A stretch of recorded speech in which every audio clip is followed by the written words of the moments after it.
ஆண்டவர் சொல்றாரு, எனக்கு பிரியமான உகந்த உபவாசம் என்னது? வெறுமனை சாப்பிடாம இருக்கிற மாத்திரம் அல்ல, அன்னைக்கு செய்ய வேண்டிய சில காரியம் இருக்குது. சாப்பிடாம உணவை ஒதுக்கி உங்களை தாழ்த்தி செபிக்கணும்.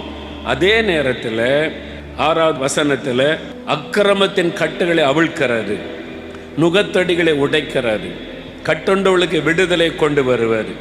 அப்போ உபவாசம் பண்ணி நம்ம தேசத்தில் பாவத்தில் சாபத்தில் வியாதி கட்டுண்டு கிடக்கிற மக்களுடைய விடுதலைக்காக செபிக்கணும். அந்த மக்கள் விடுதலை அடையணும், சாப கட்டிலிருந்து விடுதலை அடையணும், பாவத்திலிருந்து விடுதலை அடையணும், பிசாசு கட்டிலிருந்து ஜனங்கள் விடுதலை அடையணும்.